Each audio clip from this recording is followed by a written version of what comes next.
And I'll tell you what, I'm going to flip it now. I think Mahomes is playing much better. He is. Yeah. I think Worthy's playing really well. It's not Worthy's fault. Like, that is the one thing Mahomes has got to figure out. Like, Worthy's open, man. Worthy's just cooking guys. I think Kelsey's playing well. Noah Graves looked great. Hopkins has been a great addition. They're getting Hollywood Brown back. I would make the case here and now that DJ Humphrey is going to be the most important player in the NFL going forward. Because if he's good, I think this offense is going to score 30 points a game. I really do. Thanks for listening to KC Sports Network, proudly presented by Emprise Bank. If you're thinking about starting a business or know someone who is, check out Emprise Bank's SBA loans. It's always good to know your options, and they can be your partner in possible. Hello and welcome into That Football Show here on KC Sports Network. I'm Tucker Franklin, joined as always by Matt Verderame. Thank you to our sponsors, Ben Holiday Bottled and Bond Bourbon, as well as Holiday Distillery. You guys already know the deal. We love our friends and folks at Holiday Distillery. Thanksgiving week. Look, we had a little bit of a weird schedule at KC Sports Network. Matt and I didn't get a podcast in before the Raiders game, but we're going to get you guys two pods this week. We'll get you guys two pods this week leading up to the big game that the Chiefs will have against the Chargers. We got a lot to talk about, though. Thanksgiving week of football, Thanksgiving in general. Matt, how was your holiday weekend? It was good. A lot of football, a lot of bad coaching. Yes. There was a lot of food. There was enough family that we got the right balance. Right. And I made it. So here I am. Here I am, living the dream. I always think that, like, the Monday after the Thanksgiving holiday is, like, the saddest day of the year, right? You have that weekend of just, like, man, you're eating really good food, spending time with family, not really doing anything, watching football, and then the Monday comes around, and it's just like, how many more weeks till Christmas? How many more weeks until we get to the end of the year type of deal? So it's like this little, there's like a no man's land between like Christmas and New Year's. Like you have no idea what day it is during that stretch. Like there's a little bit of a no man's land type of feel between like Thanksgiving and Christmas. I feel like that stretch between Christmas and New Year's is me just like on the floor in the kitchen. And what have I done? Yeah. It's not just like I'm staggering to get up like I fought Tyson in the late 80s. And my kids are like, Dad, just stay down. It's okay. You're getting out. I'm like, it's fine. Like, where the hell's the ham?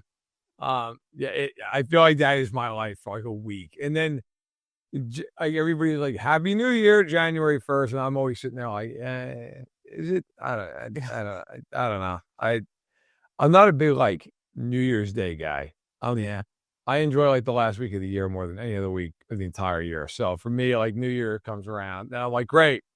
Now it's just fucking freezing. The damn holiday coming to save me. Yeah. You know? Like, yeah, the playoffs here, that's cool. But, man, once December is done, it's like, great. Now, what am I looking forward to? President's Day? That's no way to live. Valentine's Day? Shit's going to cost me $1 million. Yeah. So, I'm getting nothing out of that deal. I got to pay for the dinner, pay for the flowers, pay for the chocolate. And then, yeah, okay, You go home, you hang out, and sure, whatever. But, like, come on. Valentine's Day is just rigged against us. Yeah. This is a great point. It is just cold for nothing. At least when it's cold for Christmas season, you're like, Christmas. It's cold and snowy. Yeah, nobody's sitting there like, great, snow on January 14th. Like, freaking miserable-ass snow. You go outside and shovel it and deal all that crap. Like, in Buffalo, my God. We're not going to get snow during the game. 18 feet of snow dropped later on. Purdy's still trying to throw for 70 yards. And, here we are. That was an ugly game on Sunday Night Football. Another ugly game happened, I guess on Thursday too. But, like, also on Friday. The ugly football continued on to Friday as the Chiefs did prevail against the Las Vegas Raiders on Black Friday. The 3-hour Amazon Prime commercial commenced with the Chiefs getting a win. Matt, just overall thoughts on that game. There's a lot of different ways we can go. I guess which way do you want to take us down first? I mean, they won, but that is the first game all year that I watched and walked away from and just said, yeah, they got lucky they won that game. They had no business winning that football game. Like, I get it. They won, and that's great. And look, I honestly think there are some real long-term positives to take out of it. But if we just want to focus on that game specifically, I don't know how you walk away from that thing feeling any other way other than relieved if you're rooting for the Chiefs. I mean, they gave up 430 yards to the Raiders. Aiden O'Connell threw for 340. Yeah. They were giving up massive play after massive play. They were up 16-3, and in a blink of an eye, ran out 17-16. You know, they dropped passes. The two tackles looked like they had money on the Raiders in the game. Oh, my gosh. Yeah. I mean, everybody's going to focus on Wanya Morris, and that's fine. Okay, we're going to get to him, I'm sure. Juwan Taylor. Buddy, do you know what the line of scrimmage is? Like, there's no way he doesn't know he's lined up incorrectly. There's no, like, the second one that he got called for, he was lined up, like, next to Pacheco, essentially. Like, what are you doing? And this is where I will say, I do think they miss Bieniemy in this regard. Like, there is no way that keeps happening if Eric Bieniemy's the offensive coordinator of the Chiefs. Yeah. There's no way. Nothing ever happens. He takes a million penalties every week. He doesn't know what he's doing in terms of lining up proper. And it's just like, yeah, I don't know. It sucks. I don't know. Like, get on the line of scrimmage. How hard is this? It's like if Travis Kelce once a game just lined up next to the defensive end. And you were just like, yeah, I don't know how to fix that. Like, get next to the guard and have your helmet break the belt of Creed Humphrey. How hard is this? Yeah. So that is my overwhelming takeaways. They got lucky. They did win. They're in the playoffs for the 10th straight year, which can't be overlooked because that is an insane streak. Very true. I thought Amenahu played very well. I thought the defensive front, while not great, had some real signs of life. Chris Jones had 2 sacks, so he played excellent in the game, even beyond the sacks. Mm-hmm. I liked that they played Joshua Williams over whatever the hell Najee Johnson was doing in that game. Yeah. But yeah, I mean, my overwhelming feeling was like, man, they got lucky. They got really lucky that they won that game.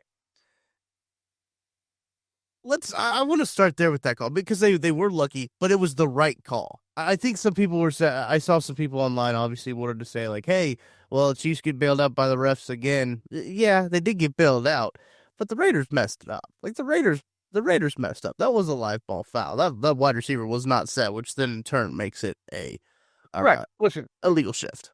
It was definitely an illegal shift in the sense that if you go back and you watch that play, there's no false start. It's just the wide receiver is just not set. Yeah. And he's not the only one that's not set. There's like 3 guys on the play that aren't set. And the Raiders are the Raiders. And like, this is why bad teams are bad. Mm-hmm. Okay. I would question, like, what the fuck is Antonio Pierce doing in the first place, even running a play there? Yeah, they had no timeouts, right? What are you doing? Like, yeah. Because I've had people say, or I've seen people say, well, you know, they might have just, you know, ran to one of the hash marks. And no, they weren't going to do that because it was 3rd down. Right. So if they had, let's just live in a world for a minute where, O'Connell kneels on one of the hash marks. It's 4th down. Mm-hmm. They can't spike the football. They have to run the field goal team out there. They wouldn't have enough time. Right. And I saw Pierce after the game was like, yeah, I was going to have O'Connell run around a little bit, throwing completion. Bro, there's 15 seconds left. Right. If you can't defend for 10 seconds, give it up. Like, I don't know what to tell you. Okay, this isn't the 13 seconds offense. All right, that was not going to happen. I thought this whole game was an example of what happens when coaches just decide not to be involved. And I'm going to get to Andy and even Spags a little bit later. Yeah. But, like, Antonio Pierce, what are you doing? Like, I blame that on him more than anybody else in the field. Like, why are you in that position? And here's another thing that nobody's talked about, because I've seen all these tinfoil people who just think the Chiefs are, 16 players deep every game because of the officiating. Right, yeah. Let's say they called that a false start, because you got to call something. I mean, it's clear as day that it's a penalty, right? So let's say it's a false start. Okay, now it's a 55-yard kick. You see Daniel Carlson's first 3 kicks? His ass wasn't making it from 55 yards. I don't know that he was making it from 50. He certainly wasn't making it from 55. The last kick that he made or attempted to make, that thing ended up in Oklahoma. There is no chance he was hitting that ball from 55 yards and making it. But to me, look, they got extremely lucky. The Raiders panicked because they stink, and they didn't know what they were doing, and the ball gets kicked around, and Bolton, to his credit, made a nice play and fell on it, and they win. Fine. I thought that game was so horrifically coached by Pierce in that moment. Prior to that, Andy's got 3rd and 2, and the Chiefs, who can't protect all game, are like, you know what would be great here? Deep ball. Like, I have been as critical as anybody about Mahomes this year. I'm not putting that on him. The guy's getting crushed as he's throwing it. And by the way, this one was not on the tackle. This was on Travis Kelce, who just stood there and let the guy go right by him. I think it was Diablo, and drilled Mahomes. You just ran for 8 yards on 2 plays. Like, Andy, run the ball. They run the ball twice, the game's over. Yeah. If you don't pick it up and it's 4th and a yard, run it again. Like, I don't get it. I will never get it.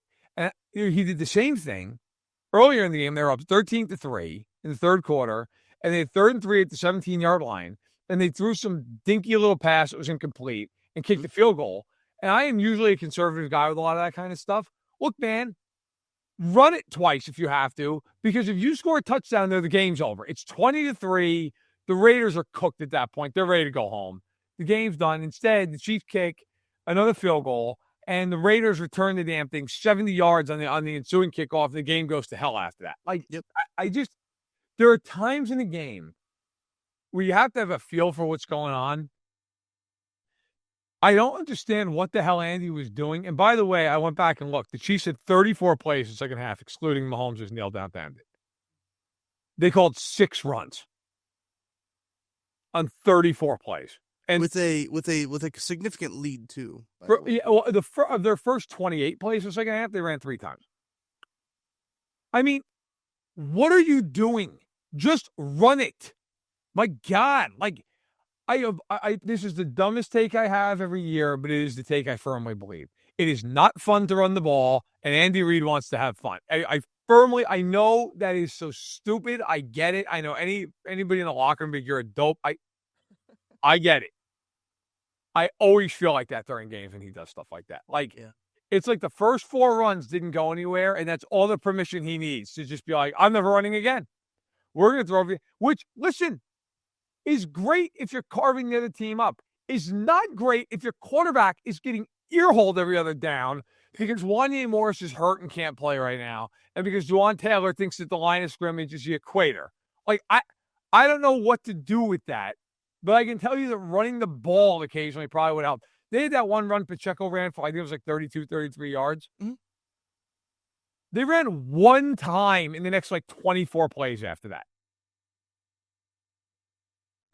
Why? It's the dumbest possible way to play football. Yeah. It's after, too, Matt Eberflus had a very big coaching disaster. Now he doesn't have a job for it. Yeah. And that was Thanksgiving. This was Black Friday, and the coaching decisions must have lingered, I guess, into Arrowhead because, both coaches, as you mentioned, made not very good. So let's go back to that sequence that they had before, the Raiders got the ball. They could have went for it, I believe. Yeah. So it was 3rd down. Kingsley Suamataia comes in and reports as eligible, by the way.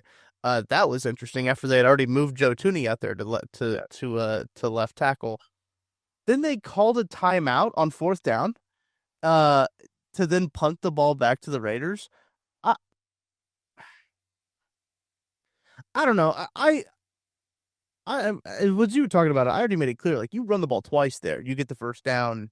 Game's over. Yep. The game is done. And I was telling, I was at the game. I was with Tara, and I was like, hey, look, run the ball twice. Game's over. He throws it. I'm just like, what are we doing there?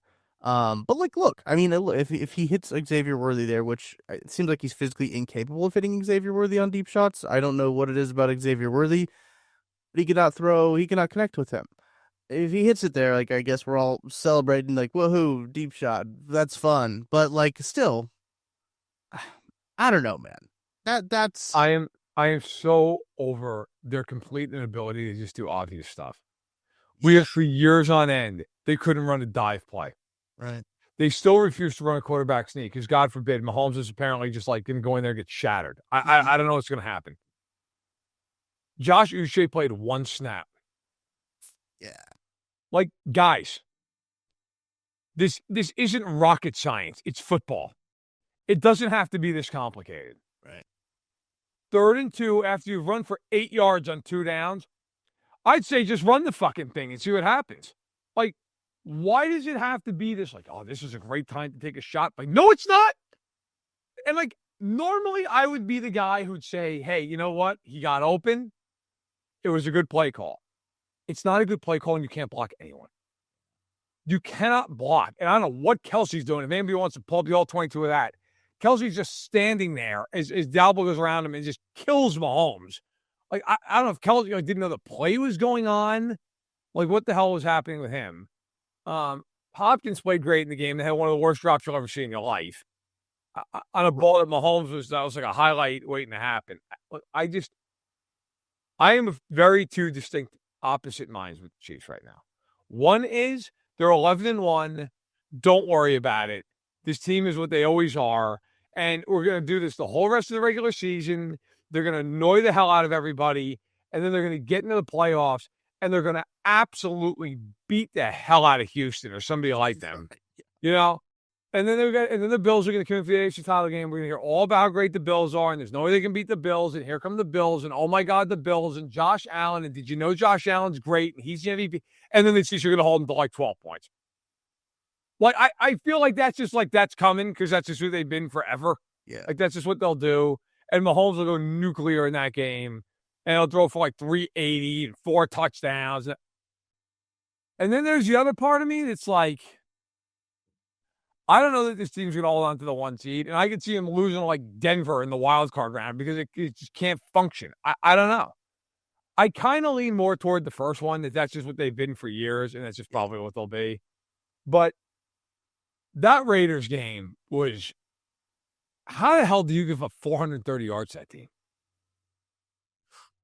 Not great. A lot of it had to do with the explosive plays on defense, which you were talking about before we started recording. Like, it's something that we hadn't really seen out of this Chiefs defense in the last 2 years. Really, is the explosive plays. And obviously, one coming on special teams too with the big return. That one hurts. It wasn't too windy in Arrowhead, so I don't know if Matthew Wright just can't make it to the end zone or what it is. But like, he has no leg. His credit been very accurate, but he has no leg. Yeah. The Chiefs did make a coaching change or a personnel change, I should say, at cornerback, which I think that, Matt, I think you and I have kind of talked about it for at least a couple podcasts of, why the hell isn't Joshua Williams out there? He had played a pretty big role in a couple championship winning teams, and now he wasn't out there at all for any defensive snaps. Najee Johnson gets burnt early on. And they say, you know what, Keith Taylor, go on in there for this red zone. And they said, you know what, Keith Taylor, come on out. Yeah. And we're going to put Joshua Williams in. And things got better for the Chiefs defense. To their credit, things did get better for the Chiefs defense after Joshua Williams came in. I don't know if this is a correlation causation type of deal, right, Matt? But I did notice they started getting after the quarterback a little bit more when Joshua Williams got in there. And you know what helps getting after the quarterback is when guys are covered. That is key. That's a big thing that I think that Joshua Williams can do, that Joshua Williams can just cover guys. And I think we saw that kind of happen. I know that there was one play with like Brock Bowers, but Brock Bowers was insane in this game. I think Joshua Williams was on him. That might have been Trent McDuffie, though. Nevertheless, I do think that the Chiefs defense is better with Joshua Williams out there. Yeah. I mean, that last play that we saw Najee Johnson getting just absolutely roasted by Jacoby Myers, I'm good. Yep. I don't ever need to see Najee Johnson the rest of the season. Yep. I'm all set. I'm done. Like, he wasn't in the same zip code as Jacoby Myers because he had no idea what coverage he was playing. At least that's what it appeared like anyway. Joshua Williams is not great. Joshua Williams is Deion Sanders compared to Najee Johnson. So it's time to just trot him out there and let it go. And accept the fact he's going to be far from perfect, but he's better than Najee Johnson. I think, Najee Johnson had like a week at camp 2 years ago. And before he got hurt, and I obviously felt bad for when he got hurt, but like he had a week that everybody was like, man, Najee Johnson. Then he got hurt. And then it was like this whole thing that once he comes back, guys have good weeks in camp all the time. Yeah. It doesn't mean anything. And I'm not, it's nothing against Najee Johnson. I'm saying about anybody. Like, doesn't mean anything. I mean, I can't tell you how many times some guy's in an unbelievable camp, like forget a week, a camp. Guy does nothing. Yeah. Like, it's just the way it is. I mentioned Andy earlier a lot. I'm going to throw Spags on the carpet on this one too. Like, putting Shamari Connor one-on-one with Brock Bowers all game was insane. Yeah. Was insane. That's not a Shamari Connor problem. That's a scheme problem. Shamari Connor is 6 foot, 202 pounds. Okay? Brock Bowers is like 6'4", 235. He's going to win. He's incredibly athletic. He's a first-round pick for a reason. Like, Brock Bowers is always going to win that matchup. Right. I don't understand for the life of me why they didn't just double Bowers and say, beat us anywhere else. Do it. You're terrible. Beat us anywhere else. And the Chiefs are like, nah, it's fine. Brock Bowers at 10 and 140. We're good. Like, take the guy out of the game with a bracket. What are you doing? Just again, going back to like, why is this hard for this team sometimes? This is obvious stuff. And I will say this just as a personal gripe. The next fucking person that tells me, oh, it's chess, not checkers, saving it for the playoffs. Saving a bracket? I mean, what are you talking about? Yeah, you would not believe, or maybe you would, the amount of people after the Chiefs win, I'm like, man, got to pick it up a little bit. Oh, you don't understand. They're playing, they're playing the long game. Bro, they're not playing the long game against Carolina. Yeah. Okay? I promise you that. They're not. Now, you can sit there and argue, hey, they're bored, whatever, fine. That I'll hear. Nobody in the coaching staff is going, hey, guys, listen. We got to hold back because we might see the Raiders down the road here. Right. That's not happening. Like, that has become this catch-all now that, like, a million Chiefs fans on Twitter say to me after every game, well, they're just holding it back. I am with you in the sense they might be holding back some third down plays. They might be holding back some red zone, but sure. Doubling Brock Bowers is not being held back. They're not like, well, down the line. What if 3 years from now? And, like, I only hesitate to say this wouldn't catch them off guard because of who the coach is. But, like, if the Chiefs then doubled Brock Bowers 2 years from now, like, let's live in a world where Antonio Pierce is still the coach. Okay. When he'd be like, my God, I didn't know they could do that. Like, I maybe because he's Antonio Pierce, but, like, I feel like there's not a whole lot to hold back in that regard. Come on. Like, bracket Bowers, make Jacoby Myers beat you, and if he beats you, then you're terrible. Like, I don't understand the thought process. I don't get it. I'm with you. It does seem like there's a lot of the, they're just saving things for the playoffs type of deal, but they haven't really played anybody. You can somewhat make that argument a bit against like Buffalo, but they still ran some pretty wild plays against Buffalo, right? Because they know they're going to see Buffalo again. They know they're going to see maybe even to like Baltimore and Cincinnati in this regard, even though they were early on in the season. Right. They're still not pulling out the what was the first game against Buffalo they ran was like a Texas had ran that play like the day before or something like that, where it was like a 4 guys in the backfield and it was all kinds of fakes and they flipped it around to Xavier Worthy. Like they're pulling that out the first play of the game. And then we have the audacity to sit here and say that they're hiding stuff for the playoffs. I don't know. I do think that there are some things that, like, they're going to show you a formation because they're going to do something off of it later on. Like, that's probably more accurate than saving something, right? Like, I guess you could consider that saving, but, like, that's just, like, good coaching is just showing you something and then having a counter off of it. Yeah. I don't know. I think, like, people underestimate the fact that Chiefs are trying to win games and get the 1 seed. Yeah. And Yeah. like, it's like, oh, it doesn't matter if they play Hopkins 20 snaps a game. No, it matters, actually. It actually matters. Yeah. Like, the whole goal is to win football games and stuff. That's the point. Yeah. I say, I cannot take the next fan who's like, and listen, fans make great points all the time. That is not one of them. Okay? This idea that, like, I love to just one time text a coach after a game and be like, hey, listen. What were you thinking on that third down call? Well, this thing I had to play to win the game, but still got to save that for a month from now. Right. So thinking we just weren't going to run it. We just ran dive, and lost. There's no world that's ever happening. I promise you. Like it's just they're not playing up to their standard. They're not. It's okay to say that. And I'll tell you what, I'm going to flip it now. I think Mahomes is playing much better. He is. Yeah. I think Worthy's playing really well. Worthy, it's not Worthy's fault. Like, that is the one thing Mahomes has got to figure out. Like, Worthy's open, man. Worthy's just cooking guys. I think Kelsey's playing well.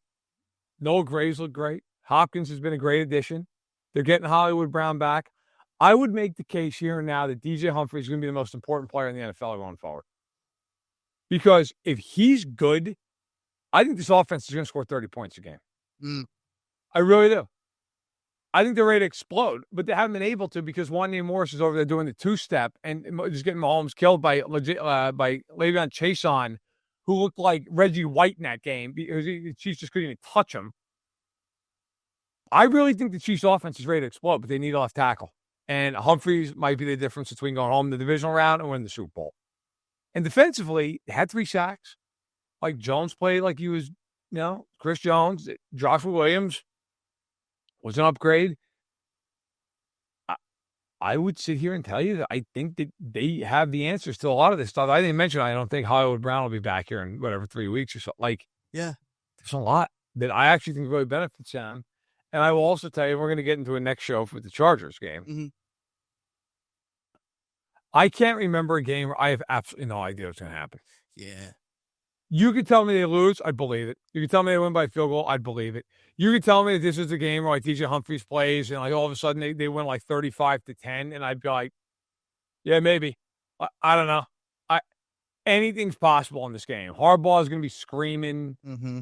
The Chargers are going to be really cold and stuff. I don't know. That's a good point. I didn't think about the other factor. Yeah, you could just see that being like a thing in this game where like the Chargers drop like 7 passes and have like 3 fumbles because it's cold. Like, I don't know.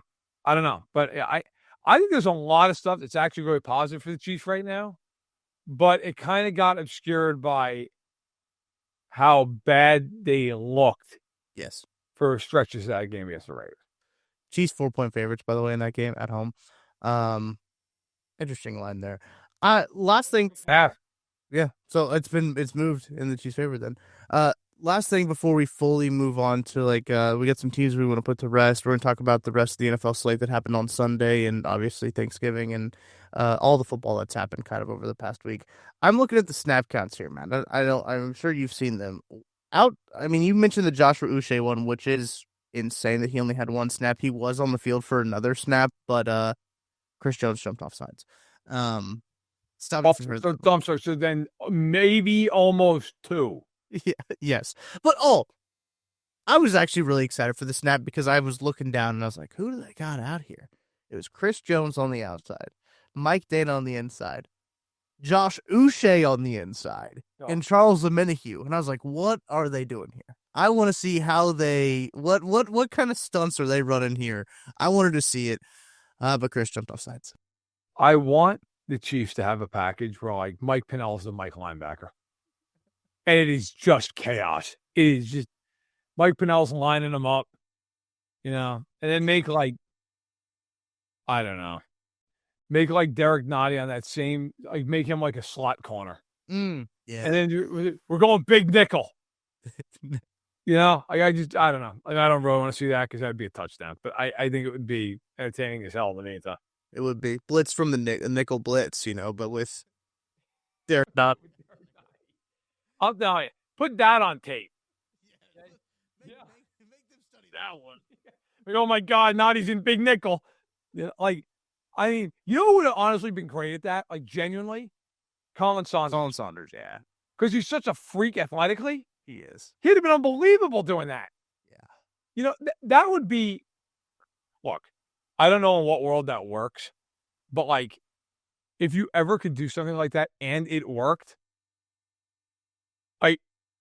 Teams would study that for 2 days straight, right? I mean, that would be unbelievable. But anyway, we got a lot to get to, but I just big nickel. It would be. We need to write that one down. I'll write a letter to Arrowhead with the what is it? The CO, Steve Spagnuolo. Yeah. I'll text some people that I know with the team, and I'll see if we can't get that in the playbook. Texas Suamasi had more snaps than Joshua Uche did. Start away. Great vibes. Also, I didn't know that what's his name? Anthony Frickshire? Berkshire. Yeah, didn't know he was on the team until I was like, who is 85? I was like, I don't know. I feel like he got in a huddle, and somebody was like, "Who?" It's like the Conor McGregor, like, "Who the hell's that guy?" You know, I thought he got in there, and somebody was like, "Is this like a fan promotion? Like, what the hell's going on?" Like, yeah, I was very confused when I saw 85 in motion because I was like, oh, that makes sense. But it makes sense because they've had 7 other tight ends hit the injured reserve, and Travis Kelce is now playing 90% of the snaps. So, like, good. Yeah, great spot to be in to have your 35-year-old tight end playing 90% of the snaps. Yes. Yeah, it's good. He's going to have like 120 catches this year and not hit 1,000 yards. It's really, we're rolling. His yards after the catch is actually going to be negative this year. The funny thing is, like, this will happen all year long. This is one thing I firmly believe they'll get to the playoffs. They'll have like 12 catches for like $170. Just kill whoever the hell he's playing in the first game. Okay. Gosh. All right, let's take a break. When we get back, we got some teams to put to rest, and we got some other football to talk about. So we'll take a break here, and we will see you on the other side. Shop Chiefs tickets and more with no fees. Plus, save big with code KCSN at ticketsforless.com, the official ticket provider of KC Sports Network. All right, man, it's been a couple weeks since we have put some teams to rest. Yeah. People have been passing now. People that are dropping. Yeah. Thanksgiving, we know what? We surveyed the landscape and said, ooh, it's brutal out here. So we've got some teams to put to rest. Let's go ahead and get into it. It is time to say goodnight to Matt Eberflus and the Chicago Bears. Separate graves. The Bears are 4-8 and not good once again for the 100th time in the last 100, maybe 1 year. Give him 85. Caleb Williams might be good, but might also need to learn what a clock is. They'll have time. The Bears have passed. The Bengals, however, are out of time. 4-8 and not playing 1 ounce of defense.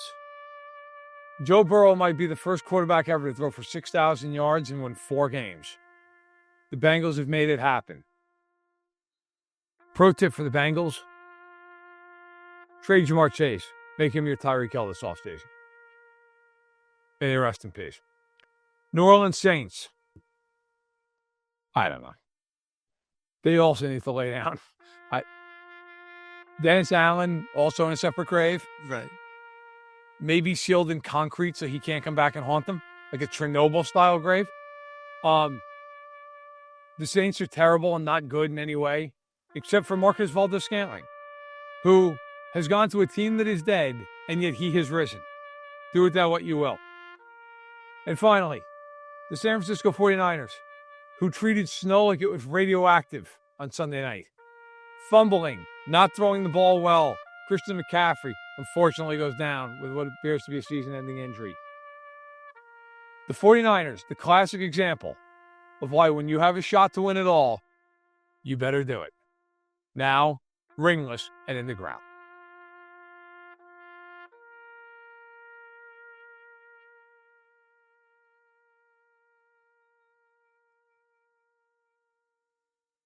It's actually crazy the Saints made it this long. They really did. They were hanging on, like... Yeah, because if they'd won, yes, they'd be a game back in the division. You'd be, all right, but nah. Yeah, they're I'll tell you what, I was this close to laying a Atlanta to rest. Yeah. What in God's name? I mean, that game, Cousins throws 4 picks, and I'm not kidding. Anyone didn't see that game? They were the worst interceptions you'll ever see in your life. Like, sometimes your guy throws out like 3 picks in the game. And you're like, okay, well, one of them got tipped at the line. One of them went through a receiver's hands. No. The worst interceptions. In fact, the third one, I had to just actually laugh. They were down in the red zone, down 4 points, 3rd and goal. He steps out of the pocket, has all day, and just kind of floats a ball toward, like, the goalpost.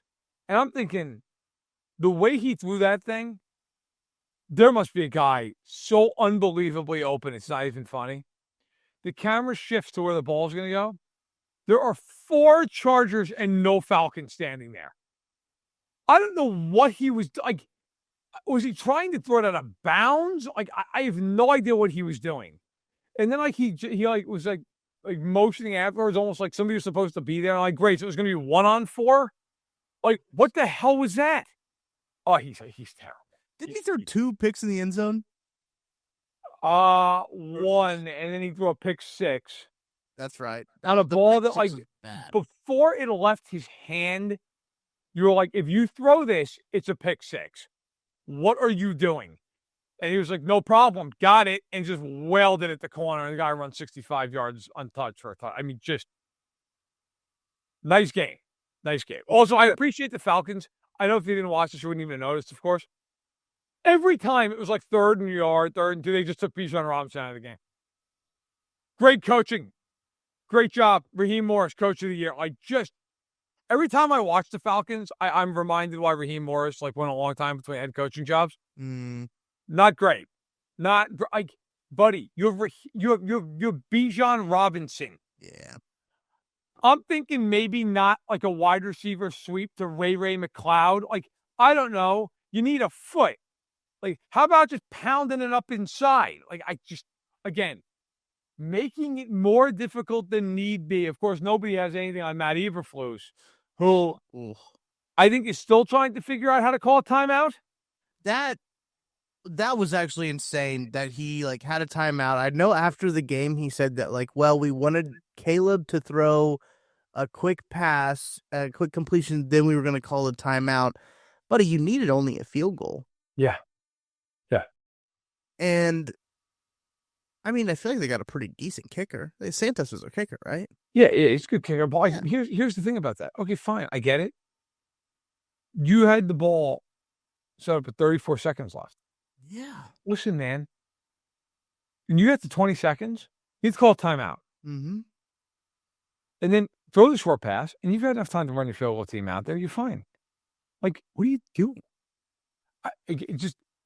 If it came out that Eberflus had money on the Lions, you'd be like, oh, okay. Makes sense. Yeah. I have never seen coaching like that. And by the way, Caleb Williams doesn't get off the hook either. Is he blind? What the hell is he doing? Snap the ball, man. What are you doing? And he wails it 40 yards downfield. Great decision. It seemed like they were set too. He took a minute to snap the ball. They seemed like they were set around maybe 20-ish. I'd have to rewatch the clip. I have no idea what he was doing. But he was. It does fall on both of those guys. And look, the way that the Bears handled this, I think this was the first time in their history they ever fired a coach mid-season. And you could tell because they let him do media first before they fired him. They obviously had no clue the order of operations was supposed to go in firing somebody mid-season.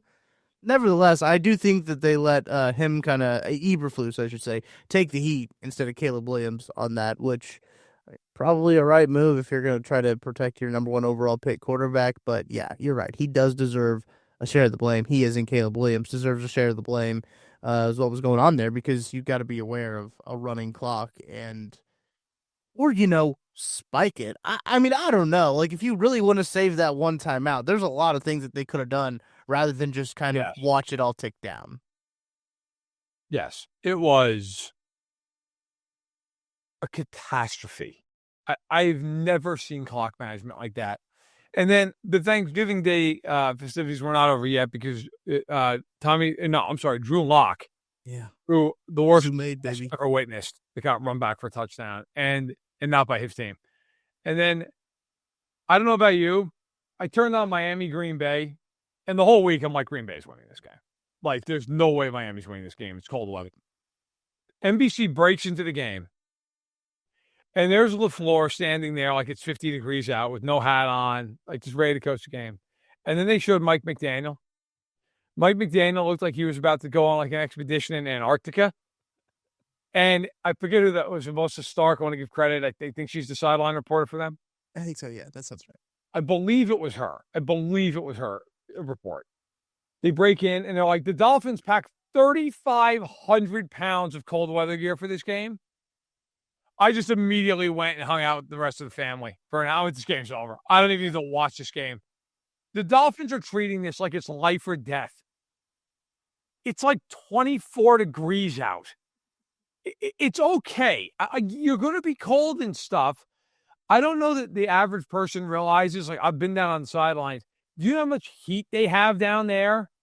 Heat packs for your hands, heat packs for your body, heated benches, heaters all over between the benches, like huge thermal capes.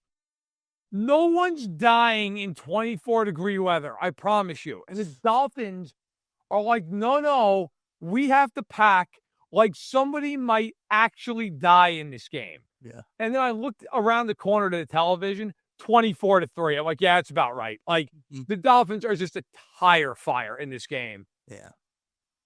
You know what's going to be real fun? When the Dolphins are playing for their playoff lives on December 29th against Cleveland at night on the banks of Lake Erie. That'll be a fun game, okay? As they show McDaniel, and McDaniel's a human block of ice. And they're just trying. I hope when they play that game, he wears that, I hope it's colder shirt. Uh-huh. Awesome, man. Awesome. Things are going really well for you. That team never in a million years winning a serious game in the Gulf. No.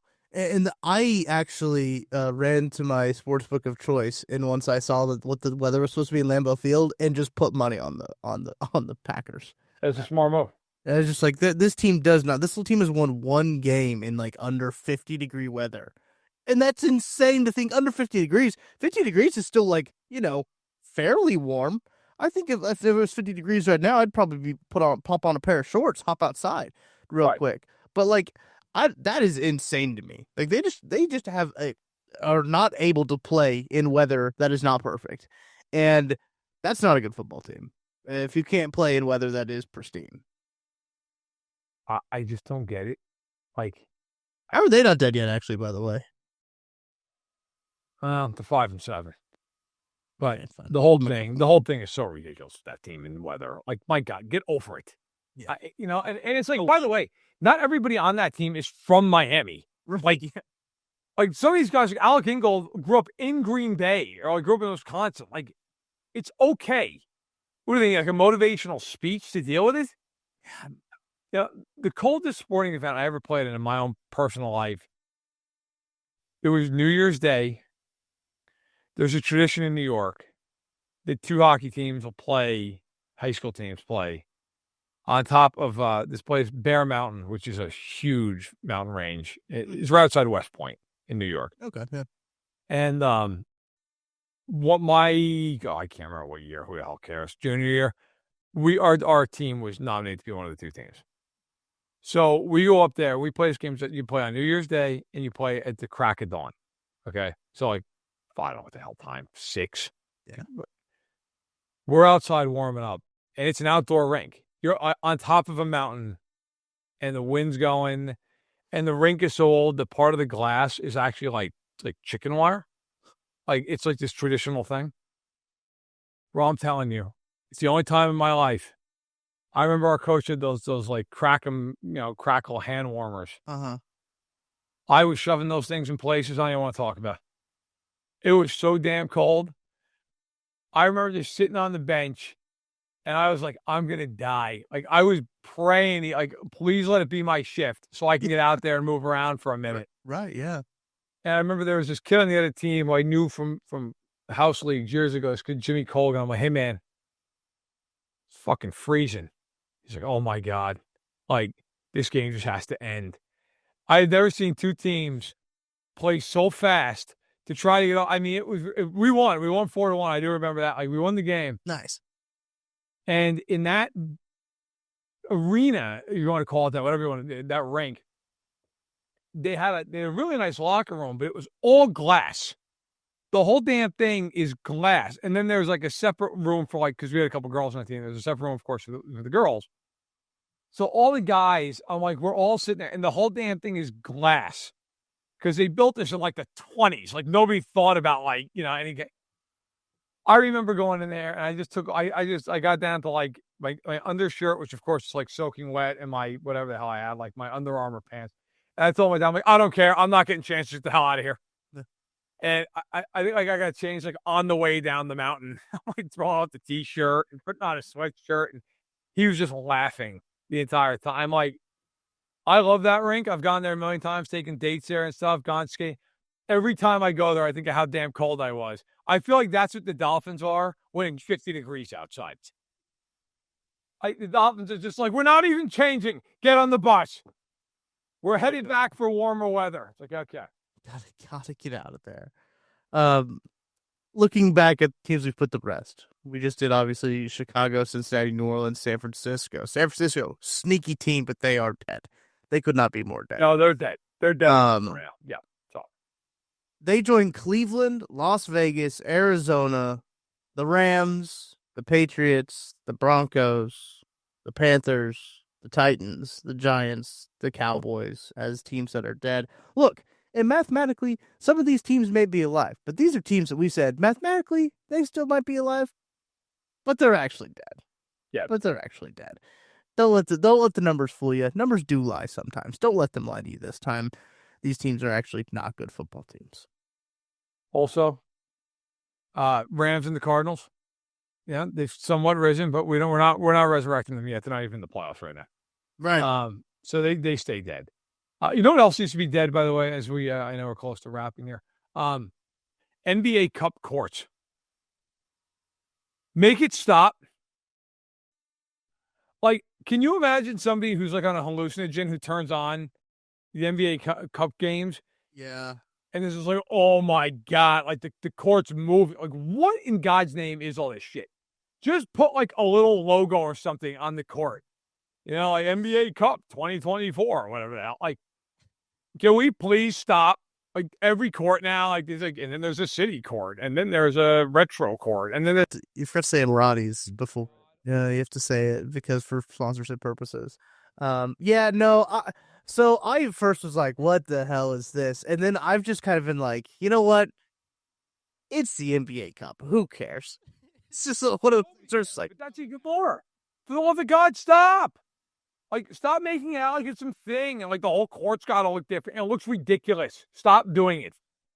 So, when I watch the Magic games on there, illegally, obviously, because they make it impossible to watch NBA games unless I want to pay $1,000. I'm paying for League Pass. I still can't figure out how to use it. Yeah, I'm just donating money at this point. I don't know how the hell to use League Pass. It will not work on my TV. Yeah, it's actually an awful product.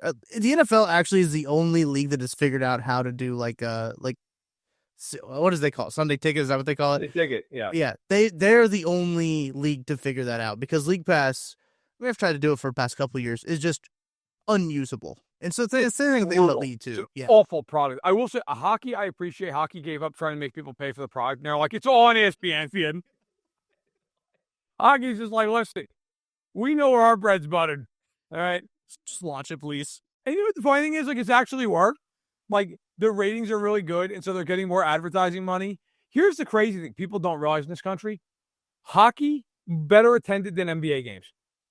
I didn't know that.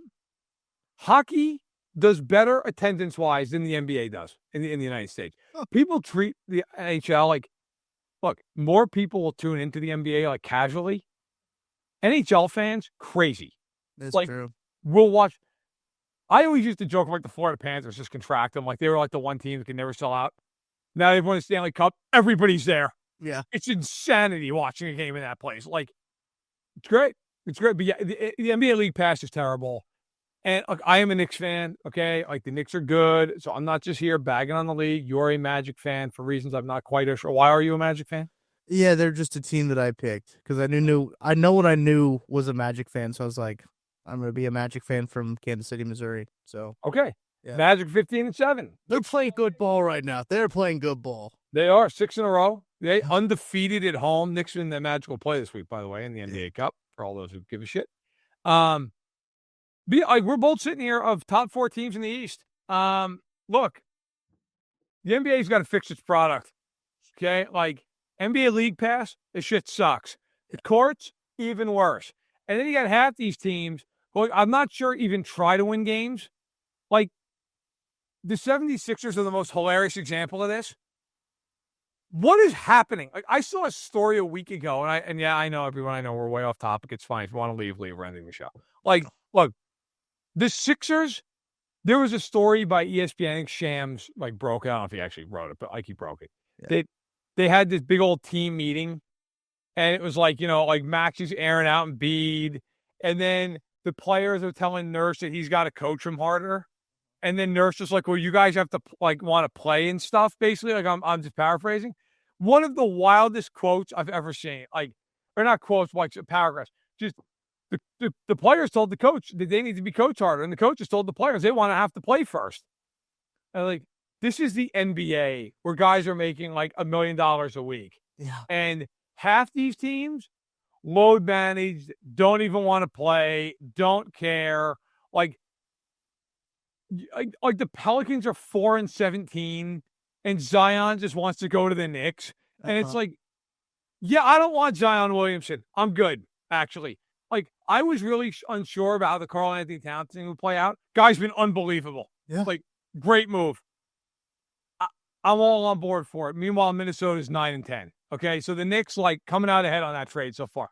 But I love how 2/3 of the NBA is just about who's going to get traded, who's going to get dealt, how much load management's going to have. That is one thing I will say I love about the Knicks. There will be no load management. Okay, you are going to play. There was a game, the last game of the regular season last year. Tom Thibodeau, they played the Bulls. The game meant nothing in terms of the Knicks were in the playoffs. Everybody in the Knicks, fiefdom, wanted the Knicks to lose because then they wouldn't have played the Sixers in the first round. They would have played Cleveland, who the Knicks have just killed every time they play them. So it was you don't play Cleveland. The Knicks were down in the game, came back. They played all their starters for the entirety of the game. In fact, to the point that Josh Hart and Dante DiVincenzo literally played every minute. They then went to overtime. Hart and DiVincenzo played 53 minutes. And the Knicks won the game. And after the game, everybody in the media is rightfully asking Thibodeau, what are you doing? Why? You didn't have, he's we play to win. We're trying to win. I don't care if we play the 76ers. It doesn't matter. And I was I remember watching that press conference, they're going to beat the 76ers. Yeah.